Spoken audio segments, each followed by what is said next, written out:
Hello, everyone. Welcome to Trades Talk Tuesday. I am your host, Pop Culture Mechanic. Please call me Pop. And today, we'll be going over some of the news in industry here. Let me just get to the... There we go. Well, there we go. Start off with a little bit of Plant Magazine. And let's find out what's going on out there in industry, because you can usually tell how good the economy is by what's going on in industry, whether they are hiring more people or whether they are laying people off. So here's an interesting article right off the bat. Group Tesla workers fired after union lurking while getting ready for work. Thanks a lot, Alex. Great to see you. Hope you have a good night at work. Better than these guys did at Tesla. Tesla workers fired after a union push at the New York plant. Well, that doesn't look very good on Tesla. You can't fire people for wanting to join a union. But let's see what the story's all about. Several employees at a Tesla factory in New York have been fired a day after launching union organizing efforts, according to Tesla Workers United, but the company says they're not related. Yeah, sure it's not. Yeah, we're just gonna fire some people just for no reason. It's just disgusting. The workers at the Buffalo plant. This always happens when they're trying to form a union? Yes, that's why you have to do it on the sly. You have to keep it very quiet. And once you've signed all the papers and everything like that, there's nothing they can do. They can't fire you. It's against the law. Smell of one, they will do it. You've seen it firsthand over the years? Ah, okay. Yeah. I remember years ago, we wanted to get a union into the steel fab shop I worked at. And the owner got wind of it, and he gathered us all around in a meeting, and all he said, I remember his speech. He was like, whether or not we get a union in here is up to you. So he put that emphasis on whether it was up to us, whether there was a union or not. So you can't do that. You can't gather people around and, threaten them the way he did. It was very overt, though, like a very, very underhanded way of threatening people. But this says here, the workers at the Buffalo plant received an email Wednesday evening updating them on new policy that prohibits them from recording workplace meetings without all participants' permission. Tesla Workers United said Thursday the group which is behind the union movement said that such restrictions violate federal labor law and flouts New York's one-party consent law to record conversations. We're angry. This won't slow us down. This won't stop us, Sarah Constantino, a current Tesla employee and organizing committee member, said in a prepared statement. They want us to be scared, but I think they just started a stampede. We can do this. But I believe we will do this. In a statement, Tesla said the terminations were the result of poor ratings on performance reviews that were conducted before the union campaign was announced. The list of employees being dismissed was finalized February 3rd, and Tesla became aware of organizing activities February 13th, the company said. Oh, hey, Godzilla. One-party consent doesn't require everyone to agree. Okay. Yeah, I'm not too familiar with New York's state laws about that kind of stuff, so counting on you guys to fill me in on that. It says here we learned in hindsight that one out of the 27 impacted employees officially identified as part of the union campaign, Tesla said. This exercise predated any union campaign. TWU said that the firings were unacceptable and that expectations placed on Tesla workers are unfair, unattainable, ambiguous, and ever-changing. The Tesla plant, which makes solar panels and other renewable energy technology, is not far from a Starbucks location where workers voted to unionize last year. I feel blindsided. I got the coof and was out of the office, and then I had to take a bereavement leave. I returned to work and I was told I was exceeding expectations. And then Wednesday came along. Organizing committee member Arian Barrick, who is one of the fired employees, said in a statement, "I strongly feel this is in retaliation to the committee announcement, and it's shameful." The Rochester Regional Joint Board of Workers United has filed a complaint against Tesla with the National Labor Relations Board, accusing the electric vehicle maker of unfair labor practices. In the complaint, the group lists the names of several employees who were part of the factory's autopilot department that were fired. The group says that it believes Tesla has terminated these individuals in retaliation for union activity and to discourage union activity.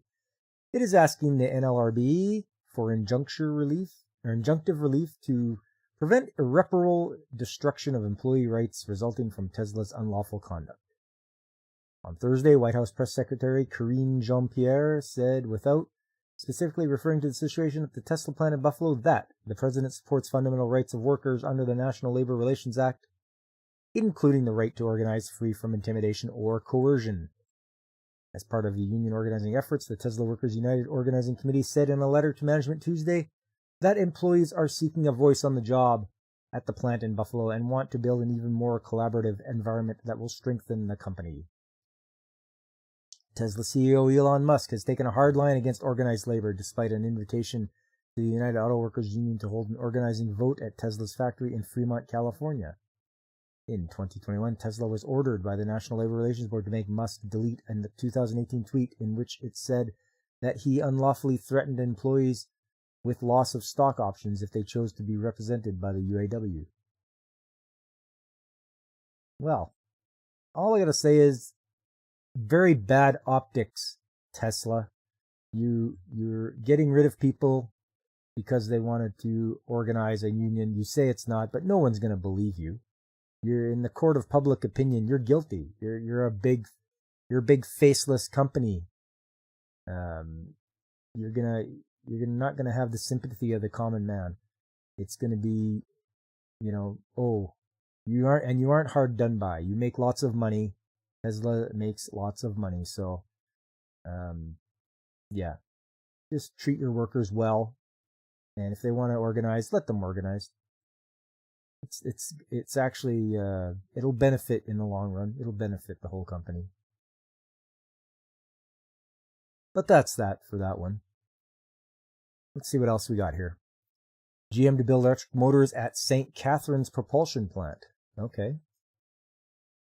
Investors are flocking to energy transition. Toronto Stock Exchange list shows. Okay, yeah. Global shares retreat on mixed manufacturing indicators. First Quantum Minerals sees earnings rise in 2022 despite drop in fourth quarter. Barrick Gold reports $735 million fourth quarter loss compared with $726 million profit a year earlier. That's quite the kick in the teeth. You're doing a loss from having a profit. Magna announces Ontario expansion, new Brampton facility. Magna makes auto parts, I believe. So it looks like Magna is announcing it is putting more than $470 million into bolstering its Ontario operations, including an electric vehicle battery enclosure facility northwest of Toronto. The company says the new operation in Brampton, Ontario, as well as expansions in its locations in Guelph, Belleville, Newmarket, Windsor, and Penetanguishene. Man, that's quite the name. Yeesh. Are expected to create more than 1,000 jobs over the next few years. The provincial government announced it is supporting Magna's expansion with $23 million in funding through Invest Ontario. Economic Development, Job Creation, and Trade Minister Vic Fedeli says it will help Ontario create an end-to-end electric vehicle supply chain. Magna says the new Brampton location, a leased facility, should be in operation later this year. The expansions include adding e-coat, molding, and welding capacity to its exteriors plant in Guelph to support electric vehicle production. Okay. So an expansion for those guys. And 1,000 new jobs. Right on. Jason Stoyevich to lead Canadian operations for Stellantis. I don't know what Stellantis is all about. Let's see. What does Stellantis do? Stellantis. North America says Jason Stoyevich will take over leadership of the Canadian operations effective immediately. Stoyevich replaces David Buckingham, current lead for operations in Canada, who will retire at the end of May. Stellantis includes the Jeep, Chrysler, Dodge, Ram, Alfa Romeo, and Fiat brands. Oh, okay. Stoyevich will report to Mark Stewart, Stellantis Chief Operating Officer for North America. Stellantis announced plans last year to spend $3.6 billion at its assembly plants in Windsor, Ontario, and Brampton, and its Automotive Research and Development Center. The company also announced a joint venture battery plant with LG Energy Solutions in Windsor. So Stellantis is the parent company, then, of Jeep, Chrysler, Dodge, Ram, Alfa Romeo, and Fiat? News to me. Getting back to... Yeah, we're back to a week. We've already sort of covered a lot of the stories already.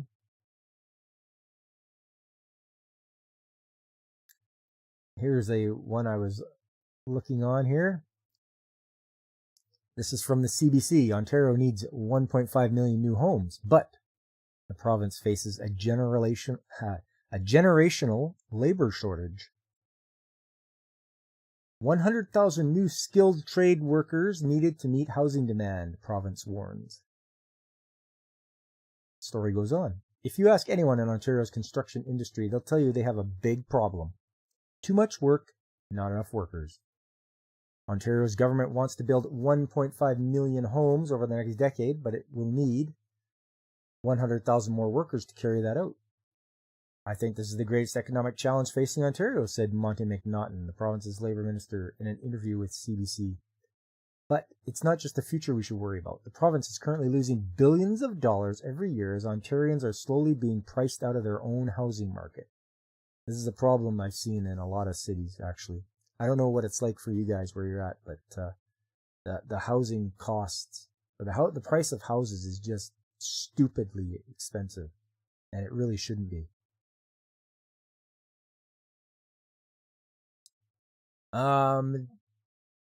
We've got an enormous problem that's costing the Ontario economy. I think the estimate is $13 billion a year, said Richard Lyle, president of the Residential Construction Council of Ontario, the province's leading residential builders association. The housing crash is starting here. Which state's that, Godzillionaire? Are you just talking about the U.S. in general? We didn't plan properly for this. We didn't for this systematically. You could see this coming, said Lyle. Data from Rescon shows 96,000 homes were started last year, well over 50,000 short of the annual targets needed for the province to fulfill its promise. It isn't affecting the construction of new homes. Contractors are turning down work in every facet of the industry, including restoration, industrial, institutional, and commercial, and renovations. Oh, the U.S. in general? Okay. So is this going to be like 2008 all over again? From what I remember back, what happened back then? I'm wondering. The story goes on. It's actually shocking. We turned down millions of dollars in work, said Mike Lawrence, president of M Squared Contracting, a GTA-based firm specializing in home renovations. It's pretty sad when a contracting company has to turn away work because they have too much to do. Oh, it's not as bad as 2008. That was just criminal. Yes. I mean, unreal what went on. It goes on. So where are all these workers we need so badly? One part of the problem, many experts say, is Ontario has not been developing enough new skilled talent through the education pipeline to replace the now retiring baby boomers. Yes. For any of you long-term viewers, you know I've been saying this for as long as I've done this stream. You know, this is show number 19. I've been saying it for 19 weeks. That you got to get your skilled workers from your high schools and all that, and you got to introduce it to them at an early age so they are interested and they want to do something like that. It says, and even if we were, industry experts say, we still need to welcome more foreign laborers skilled in construction trades to make up for the shortfall. Building is a big business in Ontario. The construction industry employs around 600,000 workers and makes up just under 8% of Ontario's nearly 1 trillion GDP. That's unbelievable. I didn't realize their GDP was that much. But with the latest job vacancy rate around 6.6%, tens of thousands of skilled construction jobs have nobody to fill them. It's the most restrictive I've ever seen in my career, said Lawrence, referring to the province's labor market. He says his company has been advertising for 2 years with only one new hire to show for it. That's terrible. Like, you advertise for 2 years and you only get one new hire? Continuing on, not enough students are interested in trades. Lyle says not enough people are choosing a life in the trades, leaving employers desperately scrambling to hire. They are lucrative and viable careers, said Lyle, and I've been saying that too. He isn't wrong. Recent Statistics Canada figures show average wages in the construction sector typically outperform other industries. And there's the graph there. The blue is the all the other industries, and construction is in light blue. And yeah, in 2022 the average wage was $33.95 an hour. So that is I don't know what it's like where you guys are, but that's good money. Why learn a trade when you can be a TikTok influencer? Yeah. Put that on your resume. Why do you want this job here? I was a TikTok influencer. I would just point at the door and tell them to get out. Hey, Angry Canadian, lurking in the chat with no audio until lunchtime. Hey, that's no problem. Hope you enjoy. And here we go. Nevertheless, filling holes in the labor market will require getting more people into apprenticeships. 2 to 5 year programs that require mostly on-the-job training supplemented by school, leading to qualification in that skilled trade. But connecting eager newcomers to willing employers who will train them for half a decade is not as easy as it sounds. Programs in place today are not the same as they used to be, says Lawrence. He says a big blow came when the apprenticeship training tax credit, a program intended to encourage hiring and retaining apprentices, ended in 2017. If you look forward another 5 or 10 years, there's no way there are going to be the apprentices in the program available to fill the roles that the aging population is leaving right now. It's a problem that's been growing for a long time, according to Lyle, who says the pathways from school to careers and trades aren't there to the extent that they should be. He says most guidance counselors themselves went to university before returning to high schools to work and don't have nearly enough institutional knowledge in skilled trades to guide students in that direction. Yeah, I would put the onus on them as well. If you're a guidance counselor and you went to university and you think it's all happy and the best thing ever to go to university, and you're not showing a viable option to the young students there that being in the trades is a good idea, then you're doing them a disservice. You got to really open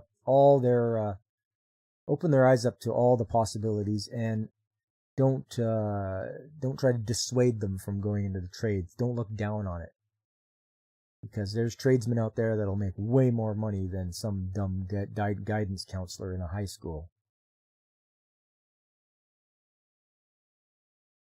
What's it say? We call it the third wall in the guidance offices. You've got the university wall, you've got the college wall, but where's the skilled trades wall? Well, it doesn't exist. Hey, Whoopa Troopa. Welcome, buddy. Good to see you.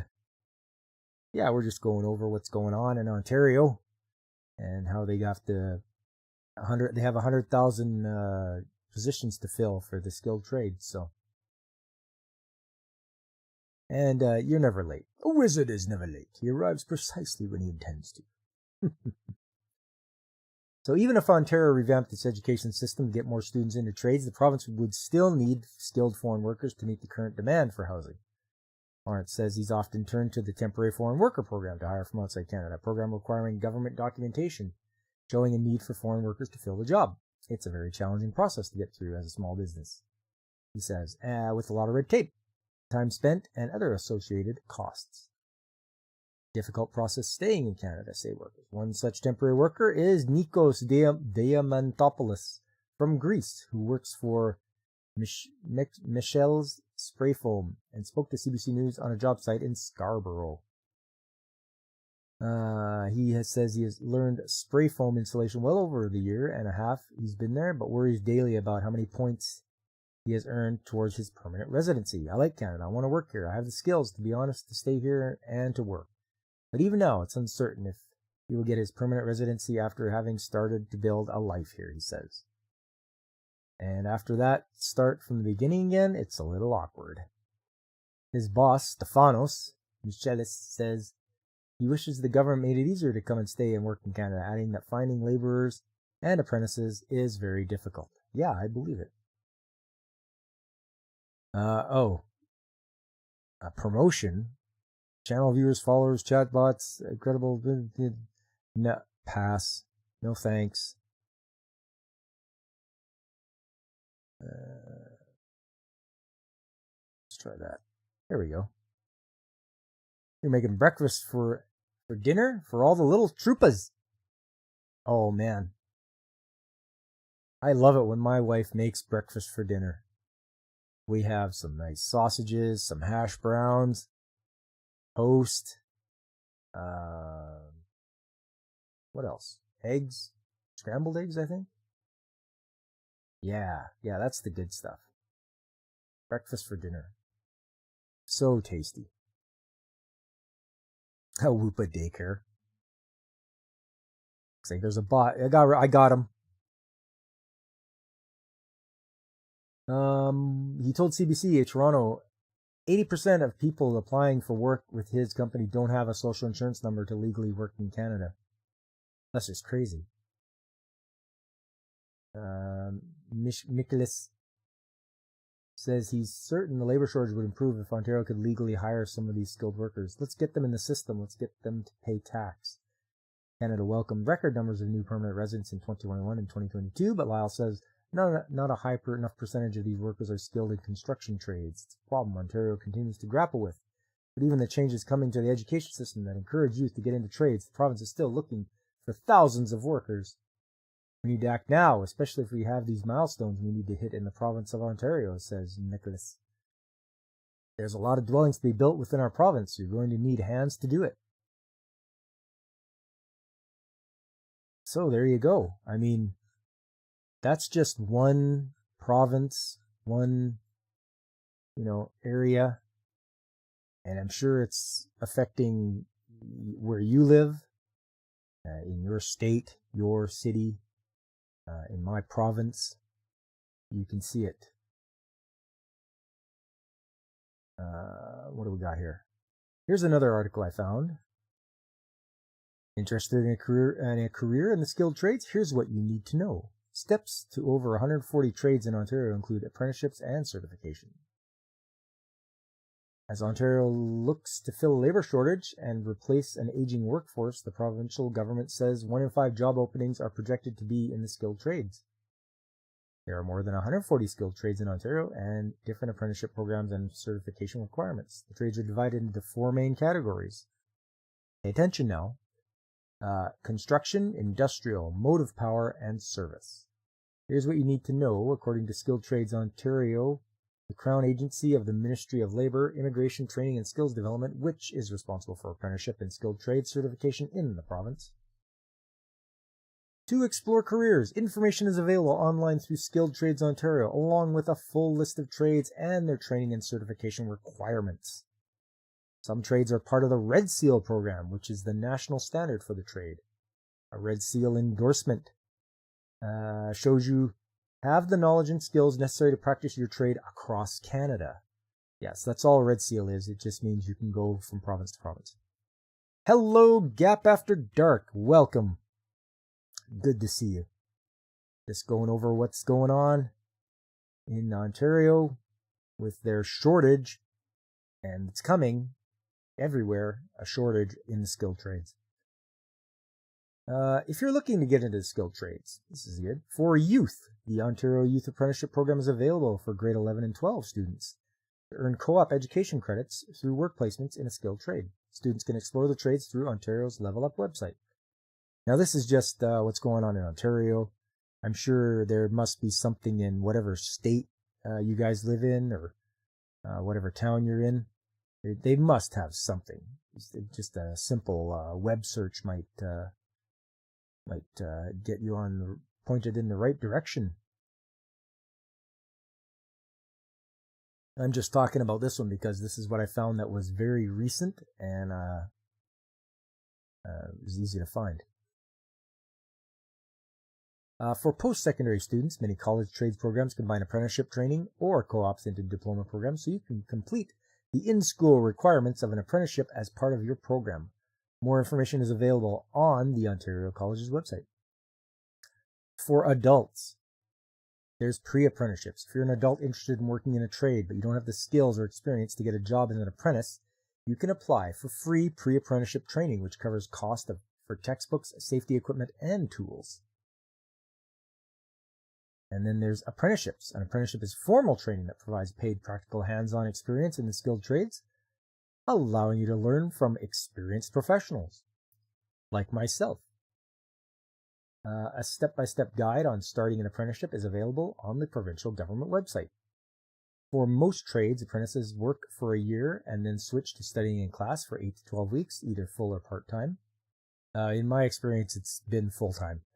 You go from 8 in the morning until, I think, 3 in the afternoon. To finish an apprenticeship and obtain a certificate of apprenticeship, you must complete the training program with your employer and the Ministry of Labour. The ministry will issue you a certificate of apprenticeship. If your trade does not have a certifying exam, this is the last step in the process. If your trade has a certifying exam, the next step is to write that exam to obtain a certificate of qualification through Skilled Trades Ontario. There is some financial support for apprentices with additional information available online. Yeah, and they'll let you apply to bursaries and scholarships and all that, because places like Mack Trucks and Milwaukee will have like bursaries and stuff and grants that you can apply for, and you'll get them if no one else applies for them. So it's always worth doing that. You need to save this link site? Damn straight. It's the BramptonGuardian.com. That's where I got this news story. Alex, if you're interested. What else we got here? Compulsory versus non-compulsory trades. Trades in Ontario have different requirements depending on whether you are practicing a compulsory or non-compulsory trade. Ontario has 23 compulsory trades, including plumbers, electricians, steam fitters, and hairstylists. Compulsory trades can only be worked in by apprentices and licensed journeyman persons. All compulsory trades have certifying exams. Skilled tradesmen in compulsory trades must renew their certificate of qualification annually. Oh, well, I didn't know that. Must be an Ontario thing. I do not have to renew my certificate annually. To work in one of the compulsory trades in Ontario, you must hold a valid certificate of qualification, or valid provisional certificate of qualification, or registered training agreement. Non-compulsory trades. In Ontario, there are 121 non-compulsory trades, including cooks, industrial electricians, and child development practitioners. Non-compulsory trades do not require you to be a registered apprentice or a certified journeyman person to legally work in the trade. However, some non-compulsory trades offer a certifying exam to obtain a certificate of qualification. For non-compulsory trades, there is a certifying exam. Skilled Trades Ontario will issue a certificate of qualification in this trade when this exam is passed. Certificates of qualification are available in 60 non-compulsory trades and confirm that you have passed the required certifying exam for your trade. In non-compulsory trades, where there is no certifying exam, Skilled Trades Ontario does not issue a certificate of qualification. Upon completion of an apprenticeship program, the ministry issues a certificate of apprenticeship. This is the highest level of certification available for a non-compulsory trade with no certifying exam. And that is it. A very short article, but something that has packed with a lot of information for you to find out about getting into the trades. Not too shabby, I must say. Next, moving on, I have pictures of one of the places I had gone to. And let me just get it up here.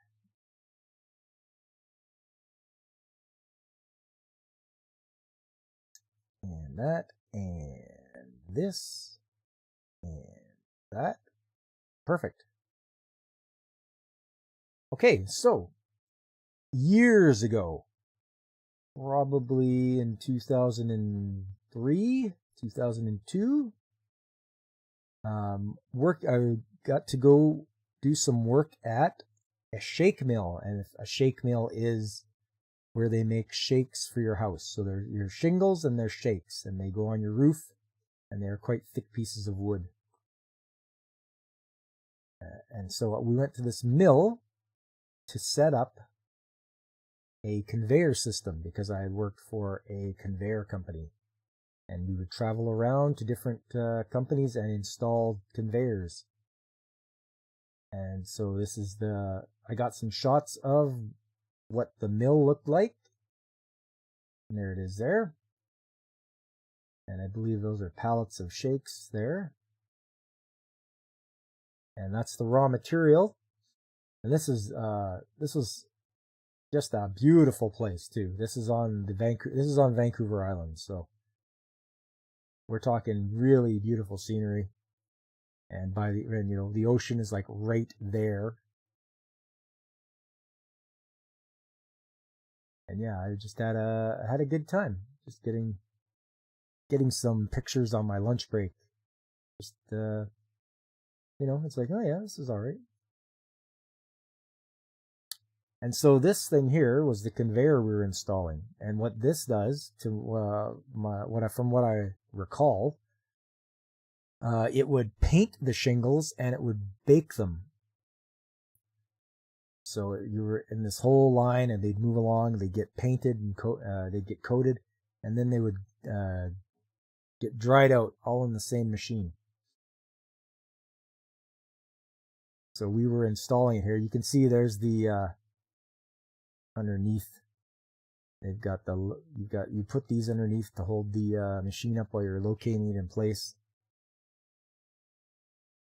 You probably should have had one there because that's quite the bend in it. But I wasn't the guy in charge, so I was just following orders back then.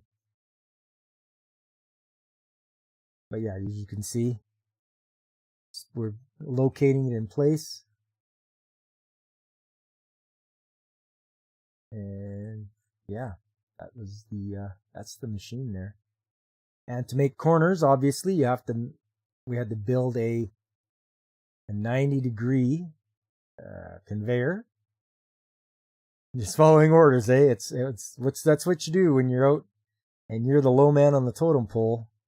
Whatever the foreman tells you to do, you just do it. That's the thing. And sometimes you don't want to be the guy that's planning the job. You just want to be the guy that gets told what to do. Grab that shovel, move that over there. I want you to install this here. And you're just like, yep, no problem, I'll do it. As you can see, this is a chain-driven conveyor. And it looks like he's got these rods in between that would hold up the shakes as they would go through the machine. So quite a neat design. Should get a lot of years out of it. Chain's pretty robust. But we went through that. And then, yeah, making the 90 to go around so it could enter into this machine. It looks like we got tapered rollers on there. That must help with making that corner. It's hard to, in case you don't know, it's hard to make conveyor belting bend the way you want it to go. It is very stubborn.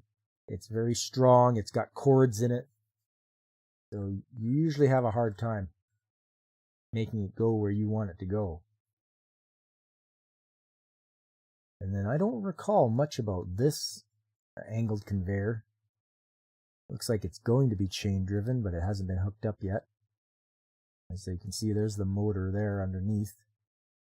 Looking at it now, that is a terrible place for it. Yeah, it's out of the way, but you have a hard time when you gotta swap that thing out.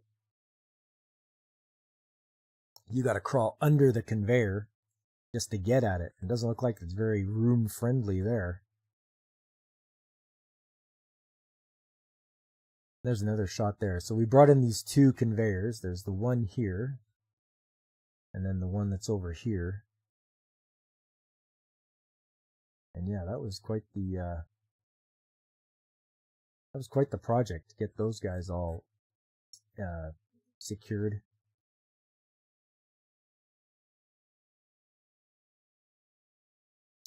And this must have been the dryer, obviously, dry quick. And there's a better shot of the ribs that go across from each chain link. And these are the drives here. This big shaft here goes into the gearbox and just moves it along nice and slow.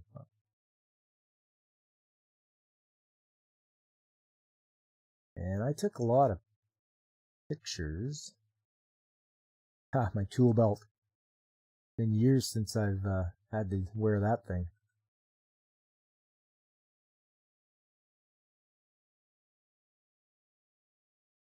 Yeah, I just took a lot of pictures. I wasn't really quite sure what I was aiming for, but just to take lots of pictures to remember how we got this all in there. Oh yeah, and then this was the place I experienced my first accident that I saw. It wasn't something that happened to me, but it was somebody was using and I'll try to find it here. I'll try to find what it is. It was a rigid threading machine. Try to show you what this thing looks like. Okay, so it wasn't quite one of these machines. It was more of a power head. Yeah, like this thing here.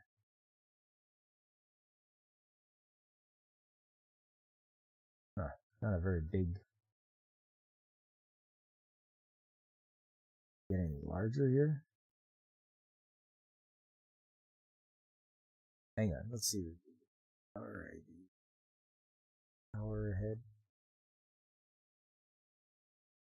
You know, that's the handheld one. That's still kind of small. Oh well. You guys know what it, see what it looks like. There you go. Okay, so what happened at the mill? Buddy had this thing, and he had it on, he had it flipped on, and usually you run it with a pedal, so that you step on the pedal, it runs, you take your foot off the pedal, it stops. But they had it so that it was running just with a flip of the switch. And he was threading some pipe, and I was working on something close by, and I didn't know that something caught the corner out of the corner of my eye, and I was like, what was that? You know, something like whooshed by. And I'm like, what's going on here? And I look up, and here's Buddy. He's got his coveralls are caught on the branch of the pipe, and it's pulling him around. And he didn't say a word. He was just quiet, and he was just getting pulled around as this pipe is going, and it's pulling him over, and he's getting pulled underneath, and he's jumping up, and it's pulling him over again. And when I saw him, I was just like, whoa, and I ran and I pulled the plug, you know, and I couldn't believe that he didn't say a word. He didn't say help. He didn't say, hey, you know, I need a hand, or anything like that. He was just quiet as he was getting whipped around on this. Now, it doesn't spin very fast because these things are extremely powerful. So they're low speed, high torque. They have to be, because when you're cutting threads, that it's an extreme machining process. So you need high torque, low speed. And so you could not stop this thing. Like, once this thing's going, you're not stopping it. And that's what happened. He got caught, it pulled him around, and he just kept getting around and pulled around. And so finally, I got over there and I stopped it. And yeah, nice to help a guy out that he's in trouble, you know. But still, don't be afraid to call out for help if something's going wrong. If you're experiencing like some rough go of it, yeah, don't be a hero. Like, call out, say something. Your guess was he was ashamed to be caught and hoping to get himself unstuck without others noticing, perhaps? Yeah. Well, he's lucky because I think it was there was only like 3 of us there, and him and I were in that one building. And if I had gone for lunch or had left, he would have just kept going and going. So yeah, it's crazy. But back to this here, yeah. So I managed to help a guy out and prevent him from getting injured. So, and then on the way back, we had to take a ferry there. So I took some pictures of the scenery, as I so often do. Like it was quite foggy that day, but being out on the ocean on one of the big ferries, that's pretty cool. Just getting shots. I don't think I had my best camera with me. Obviously, it's one that was from 20 years ago. So, but yeah, just all the different things I could see as it was going along. All right, all the sawmills, everything, all the wood chips getting chopped up.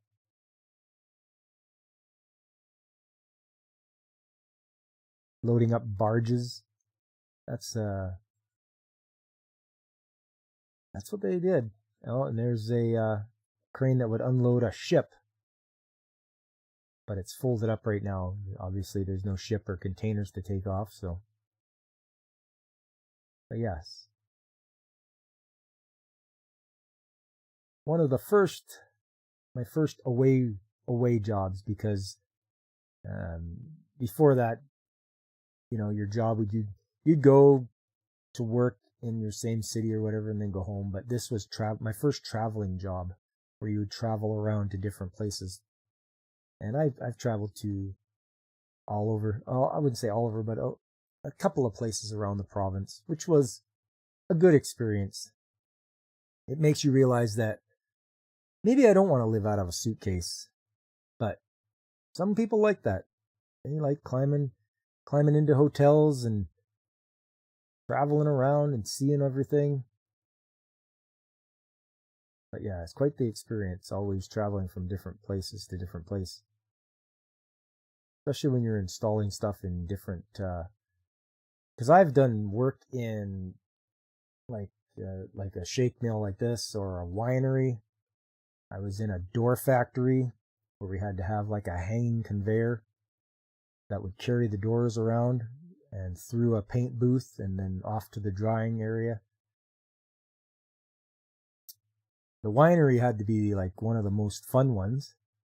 That was in the Okanagan, which is wine country in British Columbia, and it was pretty neat to see how they make the wine and how they bottle it and what they do with it. So as soon as they've done their run of bottles and whatever's left over, they just put it into a big tank and dump it into like making coolers, like making wine coolers. So if they had some Pinot Grigio or something like that, and they had finished filling their bottles and whatever's left over, it's like, well, dump it in that over there, and we're gonna put it into our wine coolers. So let's see what else here. yeah, that's about it for my work at the shake mill, which yeah, I didn't mind. I didn't mind it too much. It was nice to get around, and I hadn't been done much on the Vancouver Island before, but going out there and seeing what it's like, it's a different lifestyle. I find that as opposed to being in the big cities and all that, that it's more laid back. You know, you're on the island, and nobody's in too much of a rush. Although they did say that in the cities there at on Vancouver Island, one of them is called Victoria, and that's where you're newlywed or nearly dead. So that was the demographics of people there. And as you can see, it doesn't look like there's anything as far as insulation. I guess because they don't get super cold as they would in where I am at now.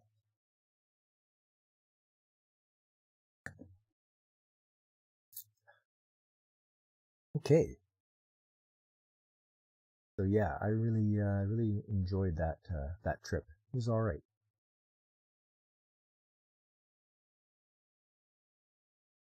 So yes, if you guys ever need to thread things with for pipe and all that, you be careful of these things. I'll tell you right now. This is a handheld threading machine. You can hang on to it, but you have to remember when to let go, because this thing will take you for a ride. Just like that big machine I showed you, this thing has low speed, high torque. It will flip you over the piece that you're trying to thread. So you got to be very aware of how far you're threading onto it and when to stop it, because it will hurt you.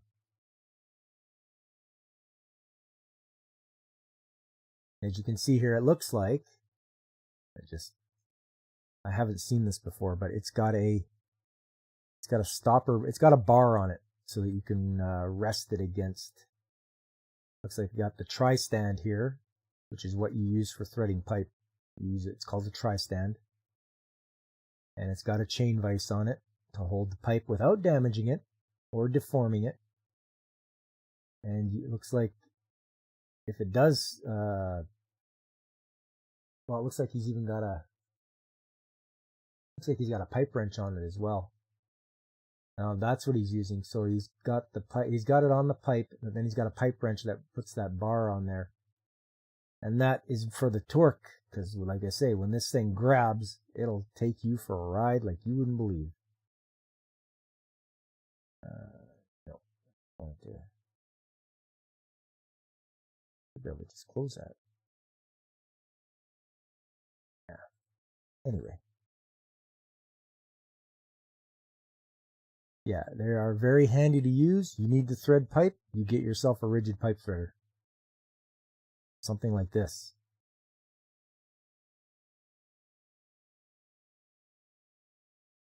This thing will do exactly what you need. What's going on now? There we go. Foot pedal operated, forward reverse. You can thread, you can cut, you can ream, which is important because you don't want sharp edges inside your pipes. First of all, it might cut you, and second of all, if you're using it for electrical, it'll cut the wires. So you want to make sure you always ream the pipes, and you always thread them nicely with that power head there, and then you have your cutter. You can cut it to length.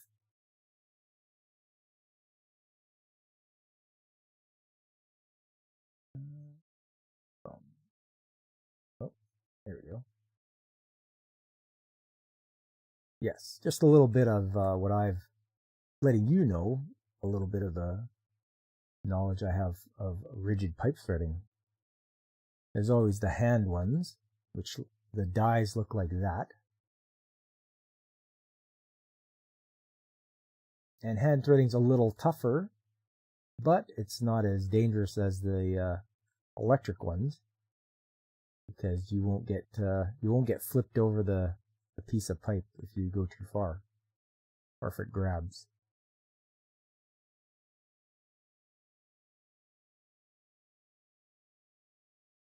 But yes, if you're out there in industry, it's hey AC, how you doing? You're here with audio? What'd you miss?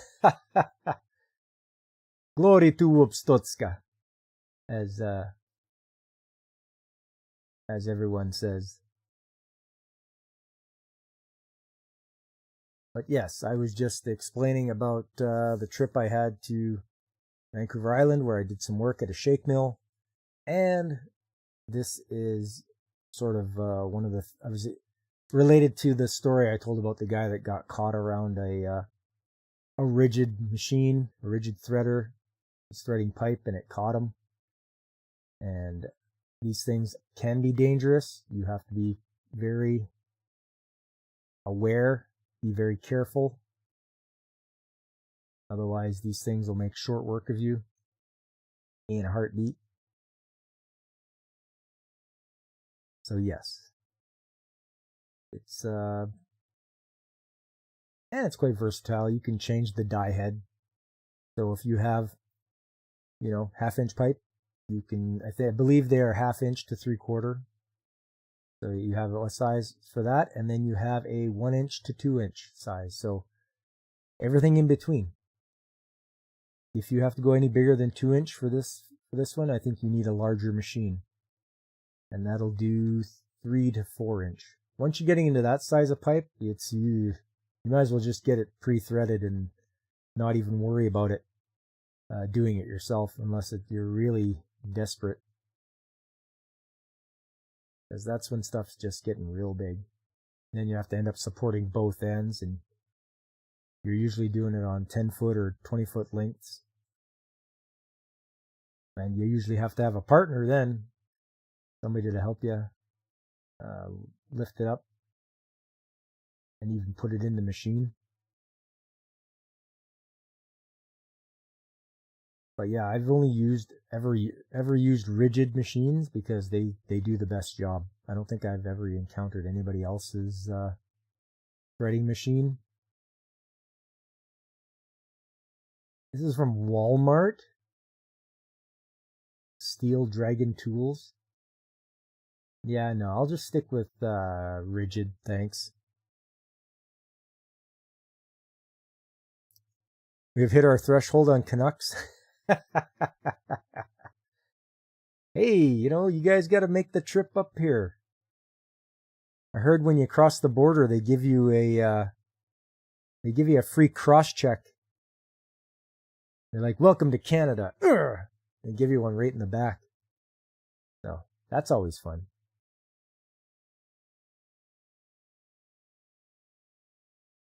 But yeah. So rigid tools, I swear by them. They do excellent. They have good pipe wrenches. If you're going to get a pipe wrench,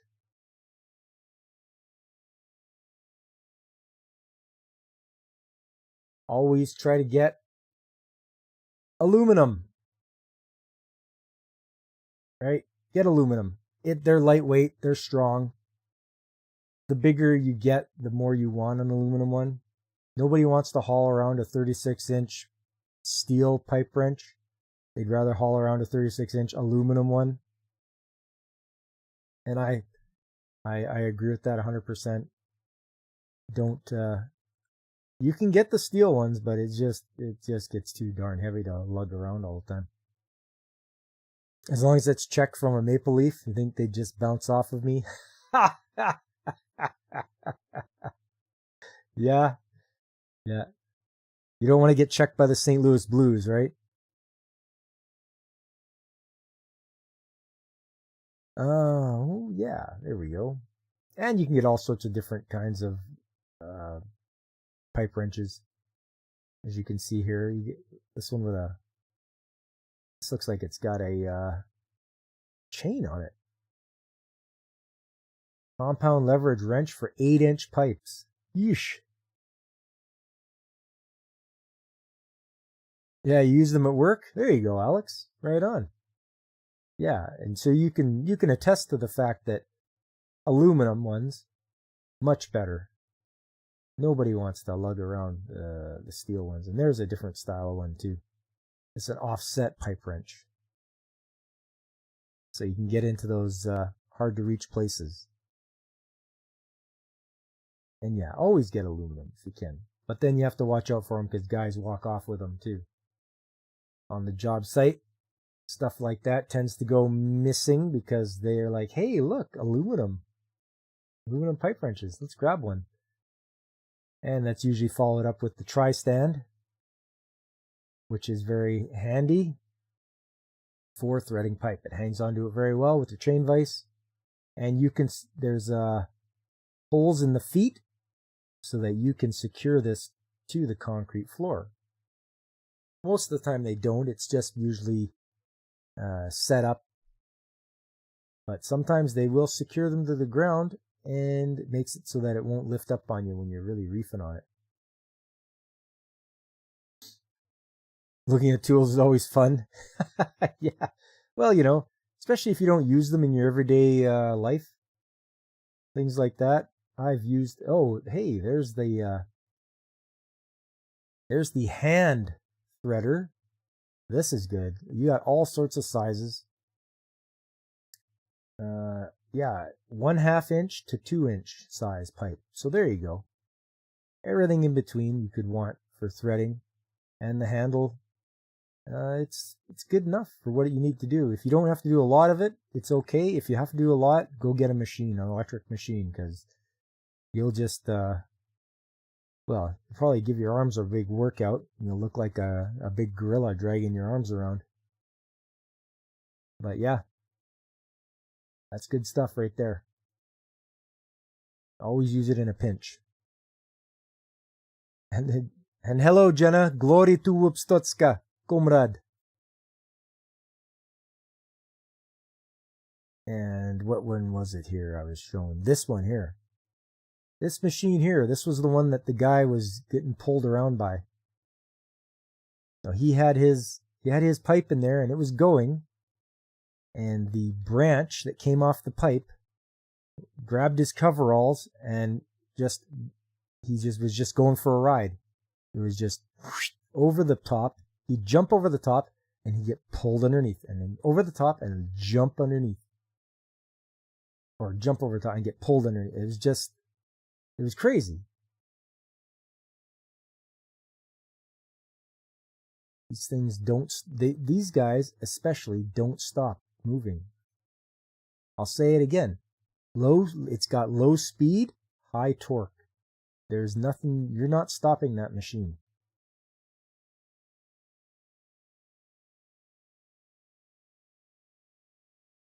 Yeah.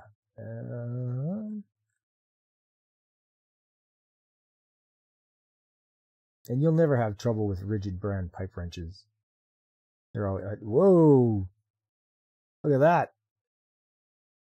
60-inch long pipe wrench.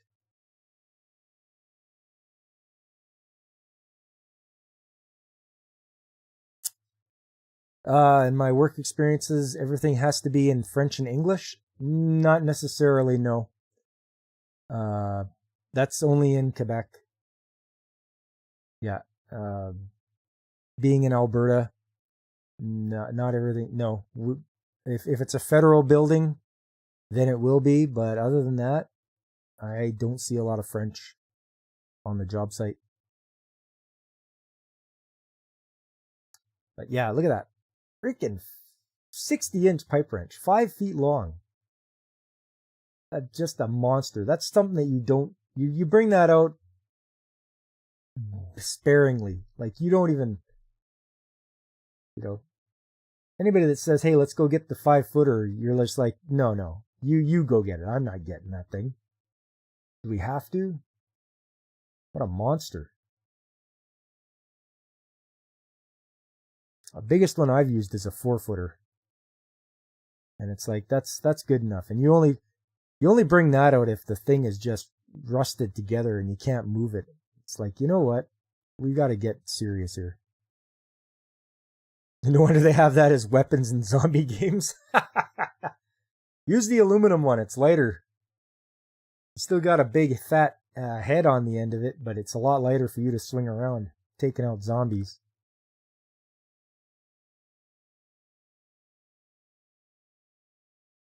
Let's see. What else we got here?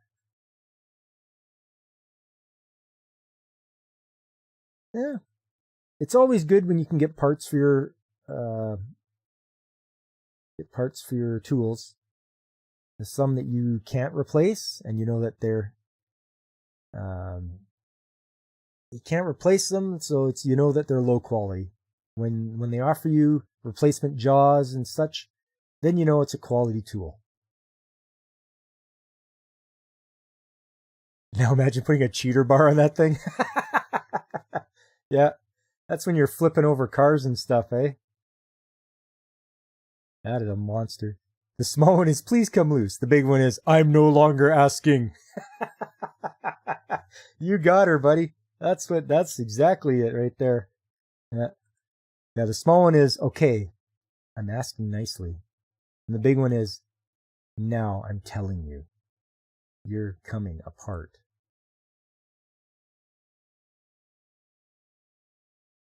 Yeah, just one of the these are just one of the many myriad of tools that you're going to use when you're out on the job site. You know, especially if you're working on pipeline, you know, or you're a fitter or a plumber, right? You'll use the smaller stuff because plumbers usually have to use the smaller things. But when you're doing the big stuff, even for electrical work, because electrical, they use pipe fittings and such. So you will use those there as well. Dude, cheater bars for the win. Screw OSHA. Honestly, we got an engineered cheater bar. We got one. An engineering company gave us a plan for one, and they made it, and they certified it, and it is now an official. Well, we don't call it a cheater bar though. We call it what the hell do we call it? Oh damn.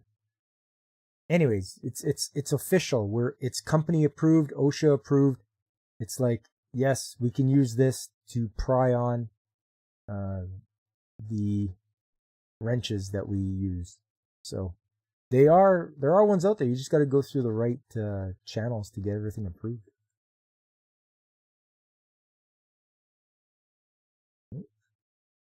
Says I've reached the end.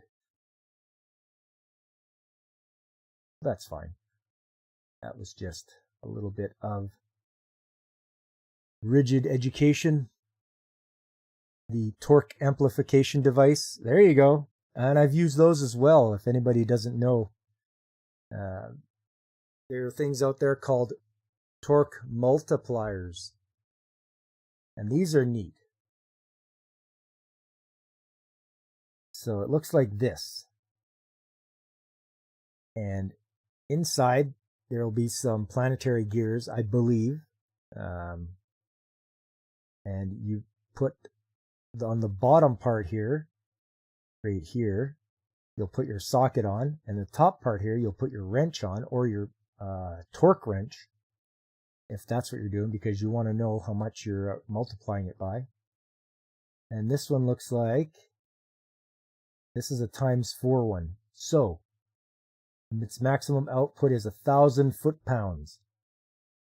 So if you put 250 in the top here, you're going to get 1,000 out the bottom. But you're really cranking on it if you're putting 250 foot-pounds on there. But it's something, once again, it's another thing that you may need. There are pieces of equipment out there that have bolts that are quite large, and they're in to the machine at a very high rate of torque because they don't ever want them to come loose. Machines like shredders and such that have to hold teeth in, and you don't ever want them to come loose. So yeah, it's usually a two-man job for that. And that's what it'll look like here. There you go. There's the multiplier on the bottom. Let me get a better picture here. There's the multiplier on the bottom and the torque wrench on the top. Put a socket on that bottom part. Put it in there and just pull it until this looks like a click style torque wrench. So you set it, and then when it clicks, it's gotten to the right torque that you put into it. Yeah. Crazy torque numbers? Yeah. I mean, sometimes you do need that much power. And even to break stuff loose. I mean, yeah, tightening, but you can also use it for loosening stuff. Give yourself that extra advantage when you can't use a air impact or anything like that. So it's one of those necessary ones. I didn't use them a lot because I didn't have to, but there was a time when I did have to check on the teeth of a shredder to make sure they were at 600 foot-pounds. And so I myself can't put 600 foot-pounds onto something. So I needed a torque multiplier to help me out. You need to use a special socket for it so you don't shatter it. I didn't. The only time you have to use special sockets is when you're using an impact gun. So an impact gun, you use the black sockets, which are a little softer, so they can take the beating. When you have the chrome ones, you can't use those, and you shouldn't use those in an impact wrench because they're not as soft, and so they won't give, and those will shatter under impact. So you can just use for a torque multiplier because it's a slow, steady force. You can use that with just a regular, and it's going to be quite large. I mean, this is probably like a 3/4 drive or a 1-inch drive. They're never small ones. They're always large sockets, but they'll be chrome, and they will be okay with it. It's the impact that shatters those. Because guys are really hard on them, and they'll just keep pulling the button or the trigger on the impact gun, and it'll just keep that, and it won't like that. Because yeah, what did this one say? Was it 1/2 inch input, 3/4 inch output? Yeah, so you have a 1/2 inch drive input, and you have a 3/4 drive output. So it's going to be always bigger.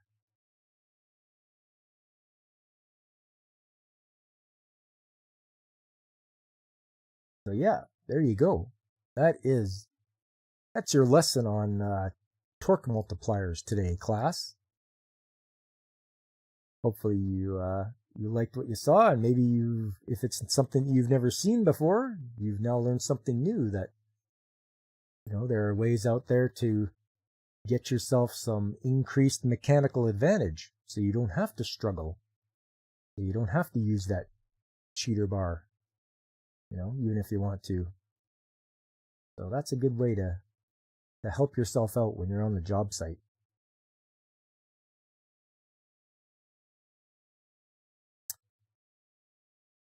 So, and with that,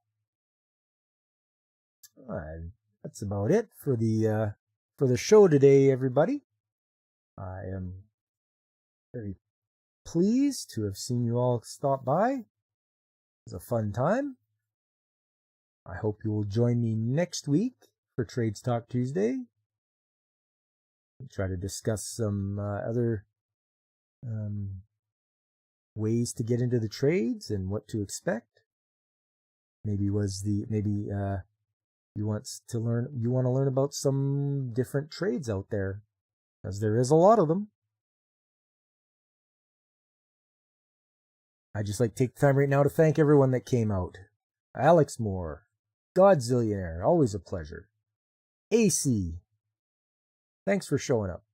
Whoopa Troopa, always good to see you. And Gap After Dark. and anyone who happened to be lurking around, and genitals, of course. It was great for everyone to stop by. I really appreciate it. Just slap that like button if you can, and spread the word. You got to get back to work. Your new hire is here. Oh, the new hire. Nice. Well, make sure you train him up good, Alex.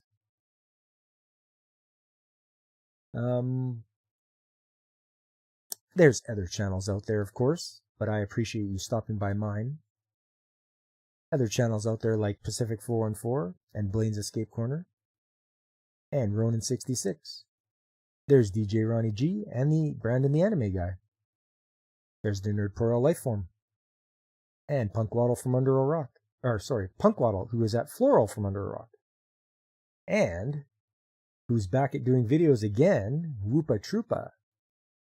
He had his sports shorts on there, I saw. So you can enjoy some good old Whoopa commentary. I've got a Discord. It's called The Shop. And that's where the tradespeople hang out. They hang out at the shop. I'm out there on Twitter. Twitter, some days. You know, are you ever scrolling through Twitter and you're just like, I got to get off Twitter. I really do. Like that sometimes that runs through my head and I'm just like, I have to stop. Do something else. Sometimes that place, I tell you. I've got videos on BitChute and Odyssey and Rumble because they're not as heavy-handed as YouTube with the old slapping you down with your content and copyright and all that. You had to corral a crying rugrat while the stream was going, so I may have missed part of it. Oh, it's okay. You're a busy Whoopa, all right. Look at you. You got the old Whoopstokian daycare. How come Jake D isn't helping you out there? You gotta get those young minds working for Whoopstotska. You've got to mold them into the young fighting force for all of the glory of Whoopstotska. Okay, coming up on Saturday. Yes, indeed. Saturday is game day. I will be playing the Minish Cap. I will continue on. I did a little bit of quote-unquote research to figure out what was going on, and it should be a more enjoyable stream for everyone. I don't want to bore you to death because I can't find where the hell I'm going. So there's that to look forward to. And then on Sunday, it's Anime Chat Day, and that will be the last of the romantic-themed animes for February. You're going to have to tune in to see what it is. I'm not going to spoil it for you, but you'll have to see. Just tune in and see what it will be. When you think of Minish Cap, you hear it in Sean Connery's voice. Yes, I play the Minish Cap. Yeah, you little bastard. That's my poor Sean Connery impersonation. So I try.